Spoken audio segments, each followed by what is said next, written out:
अस्सलाम वालेकुम। Team 10 up और वकास ज़का की तरफ से ये इस कोर्स का लेक्चर 6 है। लेक्चर 6 में हम इंडिकेटर बेस्ड ट्रेडिंग को कवर करेंगे, जिसमें हम मुख्तलिफ इंडिकेटर्स का यूज़ समझेंगे कि इनको कैसे यूज़ करना है ट्रेडिंग के लिए। तो आपने पेन पेपर पेंसिल अपने पास रखनी है ताकि आप इंपॉर्टेंट पॉइंट्स को नोट डाउन कर सको।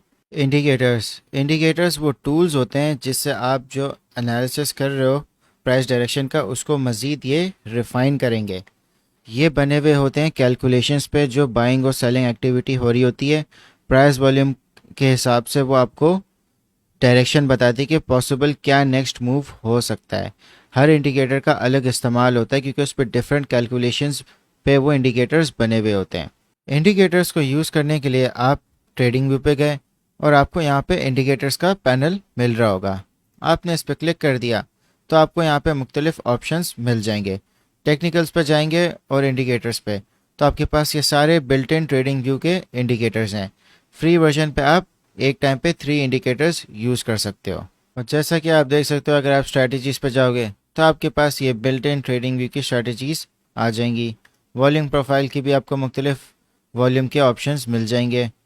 ऑटो पे आपको और पैटर्न्स के ऑप्शंस मिल जाएंगे। आपको कैंडलस्टिक पैटर्न्स पर जाएंगे तो आपको मुख्तलिफ कैंडलस्टिक पैटर्न्स मिल जाएंगे। यहाँ पे फाइनेंशियल्स पर जाएंगे, ये स्टॉक्स के लिए होते हैं।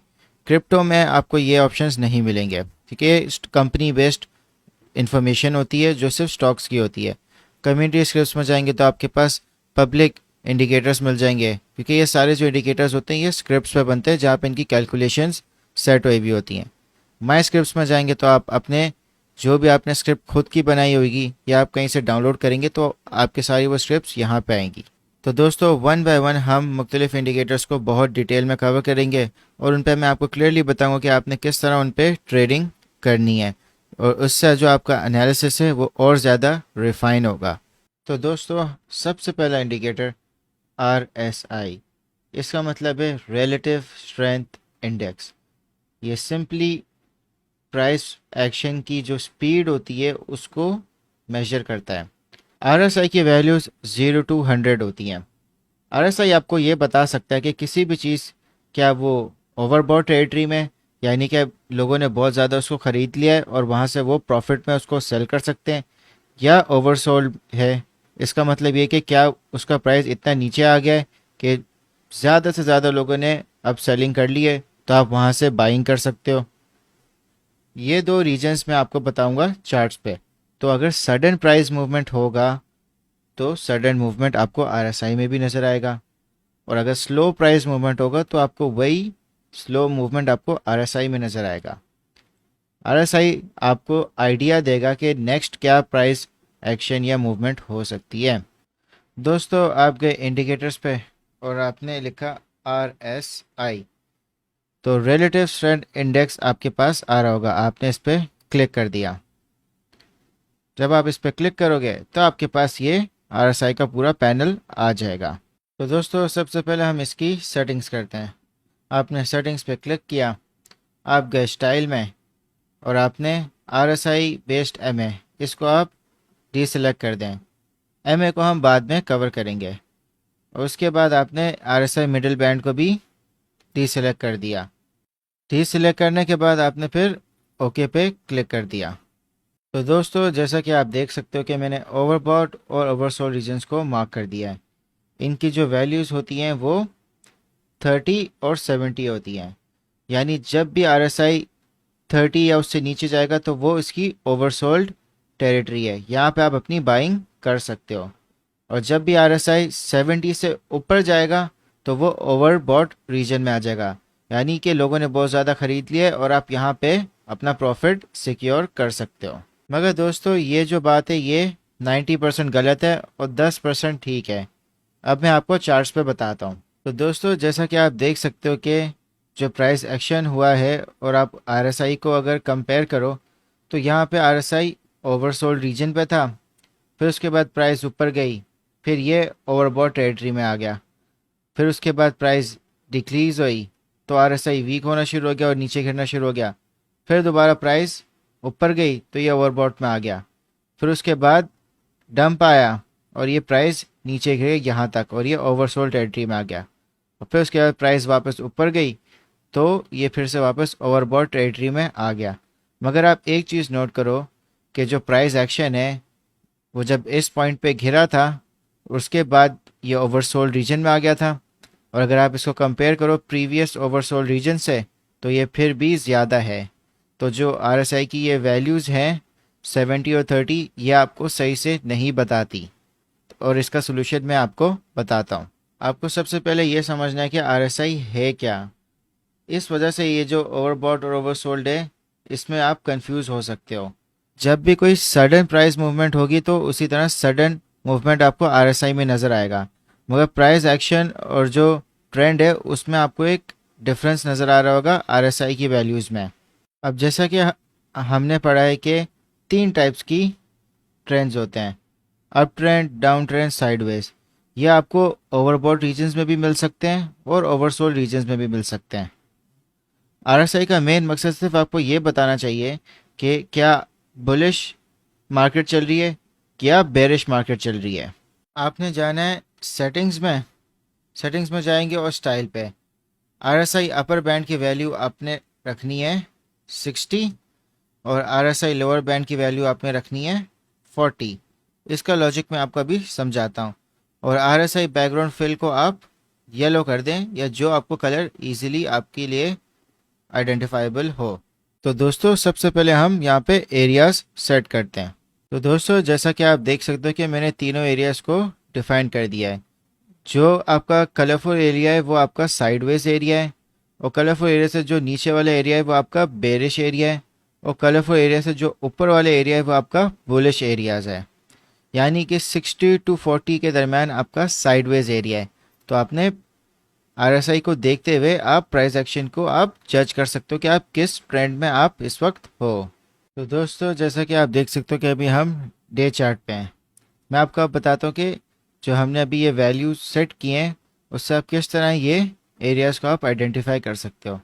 जैसा कि आप देख सकते हो कि यहाँ पे मैंने एक लाइन ड्रॉ कर दी और बिटकॉइन जो है वो अपनी बुलिश एरिया में आ गया। और आप देख सकते हो कि कितना ज़बरदस्त तरीके से यहाँ पे एक रैली आई ऊपर की तरफ इसकी, और ये मज़ीद जब तक इस एरिया में ये ऊपर रहा है तो आप देख सकते हो कि कितना इसका प्राइस ऊपर गया है। और जैसे ही ये इस एरिया से नीचे गिरा तो आपको यहाँ पे एक साइडवेज मूवमेंट आपको यहाँ पे मिल गई। फिर दोबारा इसने वापस अपना बुलिश एरिया को रिक्लेम कर लिया यहाँ पे। मगर दोस्तों जैसा कि आप देख सकते हो कि ये बेरिश एरिया में आरएसआई इसकी वैल्यूज़ आ गई है, तो आप देखोगे किस तरह प्राइस एक्शन नीचे की तरफ गया है। तो हमें यही चीज़ें आइडेंटिफाई करनी है कि किस एरिया में करंटली हमारा प्राइस एक्शन है, ताकि आप प्रेडिक्ट कर सकते हो कि आगे का प्राइस एक्शन क्या होगा। तो इसलिए ये एरियाज़ को आइडेंटिफाई करना बहुत ज़रूरी है और यही चीज़ें आपको इंडिकेटर्स बताएगी। तो दोस्तों ट्रेड आपने हमेशा सपोर्ट और रेजिस्टेंस के साथ आपने करनी है। जैसा कि आप देख सकते हो कि इस पॉइंट पे बुलिश एरिया में आरएसआई आ गया है और जो सपोर्ट और रेजिस्टेंस बन रही है यहाँ पे इसकी सपोर्ट बन रही है। जैसा कि आप देख सकते हो कि यहाँ पे इसकी सपोर्ट बन रही है और यहाँ पे इसकी रेजिस्टेंस है। तो आप सपोर्ट पे अपना स्टॉप लॉस लगा सकते हो, और जैसे ही आरएसआई आपका बुलिश एरिया में आया आपने वहाँ पे लॉन्ग की पोजीशन एंटर कर ली या आपने स्पॉट पे बाइंग कर ली। और आप देख सकते हो कि रिस्क टू रिवॉर्ड रेशियो आपका किस तरह बन रहा है। 41.69% आपका रिटर्न है और 15.53% इन केस आपका स्टॉप लॉस हिट हो गया। आपने एग्जिट हमेशा इस तरह करना है कि आरएसआई को ऑब्जर्व करना है, और रेकमेंडेड आपका एग्जिट हो सकता है 80 टू 90 वैल्यू पे। तो आप इस तरह अपनी ट्रेड को ओपन करके, तो दोस्तों जो रेकमेंडेड आपने अपनी ट्रेड एग्जिट करनी है वो आरएसआई जब 80 टू 90 पे होगा, मगर आपने आरएसआई को ऑब्जर्व करते हुए अपनी ट्रेड एग्जिट करनी है। जहाँ पे आपको लगे कि आरएसआई में पुल बैक आ रहा है तो आप अपनी ट्रेड क्लोज कर देना। तो आपको दोस्तों इस तरह आपको एक बहुत अच्छी ट्रेडिंग स्ट्रेटजी आपकी आरएसआई के थ्रू बन सकती है। इसी तरह जहाँ पे बुलिश एरिया आपका ख़त्म अगर इन केस हो रहा है तो आप वहाँ से आप शॉर्ट की पोजीशन एंटर कर सकते हो और आप आरएसआई को ऑब्जर्व करते हुए अपनी ट्रेड एग्जिट कर सकते हो। अगर आपको मज़ीद रूप मिल जाता है कि ये आरएसआई की वैल्यू बेरिश एरिया में जाएगी तो आप वहाँ तक अपनी ट्रेड ओपन कर सकते हो। दोस्तों आपने जो इसकी सेटिंग्स हैं वो आपने 60-40 पे रखनी है, क्योंकि 60-40 की वैल्यूज़ पे आपको ये तीनों एरियाज़ मिलेंगे। बाकी आप कोई और वैल्यू रखोगे तो आपको वो एरियाज़ काफ़ी डिफ़िकल्ट होंगे मिलना। और आपने क्या करना है कि जब आप इसकी सेटिंग्स में जाओगे तो आपने सेव एज डिफ़ॉल्ट पे रखना है, तो ये आपके हर चार्ट पे आपकी ये वैल्यूज़ ऑटोमेटिक सेट हो जाएंगी। तो दोस्तों मैं अब आपको कुछ स्टेप्स बताता हूँ आरएसआई के। आपने हमेशा बड़ी टाइम फ्रेम्स में जाना है, जैसे डे चार्ट या वीकली चार्ट। वीकली चार्ट में आप देख सकते हो कि किस तरह आपको दो बुल रन अभी जो रिसेंट हुए वो आपको बता रहा है। जैसा कि आप देख सकते हो कि इस पॉइंट पे बिटकॉइन ने बुलिश टेरिटरी एंटर कर ली, 60 से ऊपर इसकी वैल्यू चलेगी। तो आप देख सकते हो कि कितना अच्छा इसका एक बुल रन बना था। फिर यहाँ पे इसका बुल रन ब्रेक हो गया जैसे ही ये 60 की वैल्यू से नीचे आ गया। आरएसआई के मुताबिक इसकी साइडवेज मूवमेंट हुई, फिर इसमें मगर एक बहुत अच्छा इंक्रीज आया आरएसआई की वैल्यू में, और आप देख सकते हो कि ये 60 की वैल्यू में वापस एंटर हो गया और यहाँ पे एक दोबारा बुल रन शुरू हो गया। तो आपने हमेशा बड़ी टाइम फ्रेम्स में जाके आरएसआई को नोट करना है, और फिर आप छोटी टाइम फ्रेम्स में अपनी ट्रेड कर सकोगे, क्योंकि आपको ट्रेंड पता होगा कि बड़े टाइम फ्रेम्स में क्या हो रहा है और बिग पिक्चर में क्या ओवरऑल ट्रेंड है। तो आपके लिए बहुत आसानी हो जाएगी ट्रेडिंग करने में। दोस्तों एक और इम्पॉर्टेंट बात है, जब भी आपका बेरिश एरिया से साइडवेज मूवमेंट पे वैल्यू आएगी, यानी 40 की वैल्यू पे आ जाएगी, तो और उससे जितना भी ऊपर एरिया होगा वो बुलिश एरिया होगा। जैसा कि आप देख सकते हो कि यहाँ पे बेरिश एरिया से 40 के ऊपर वैल्यू गई, फिर उसके बाद बुलिश एरिया तक एंटर हो गई। तो आपका यहीं से आपका पूरा 60 से ऊपर तक की वैल्यू का आपका बुलिश एरिया होगा, जैसा कि मैं आपको एरो में दिखा सकता हूँ। तो अपनी ट्रेड 40 की वैल्यू पे आप ले सकते हो, मगर आप आरएसआई को अच्छे से ऑब्जर्व करके आप ट्रेड लो, क्योंकि 40 की वैल्यू पे आके रीटेस्ट भी होता है जब भी बेरिश एरिया से आरएसआई आता है। और इसी तरह जब भी आपका आरएसआई बुलिश एरिया 60 का लेवल ब्रेक करता है, तो आप एक्सपेक्ट कर सकते हो कि वो बेरिश एरिया में भी जाएगा। तो आप 60 के लेवल से आप शॉर्ट कर सकते हो बेरिश एरिया तक। जिस तरह आप देख सकते हो कि यहाँ इस केस में हुआ है कि 60 की वैल्यू ब्रेक हुई और ये बेरिश एरिया तक आ गया, तो आप बहुत अच्छा प्रॉफिट कर सकते हो। आप 40 के एरिया तक भी एग्जिट कर सकते हो। तो दोस्तों एक और इंडिकेटर है जो आपके आरएसआई स्ट्रेटजी को और मज़ीद रिफाइन कर लेगा, यानी कि जो आप एनालिसिस आरएसआई पे आप कर रहे होगे उसको और मज़ीद रिफाइन कर देगा। आपने इंडिकेटर्स पर जाना है और सर्च करना है स्टॉक आरएसआई। अब क्लिक कर लें तो ये आपका सेट हो जाएगा। स्टॉक आरएसआई में आपने कोई भी सेटिंग नहीं करनी। आपके पास बिल्कुल आरएसआई की तरह 3 जोन होंगे, आपका बुल जोन, या आपका साइडवेज जोन, और ये आपका बेरिश जोन।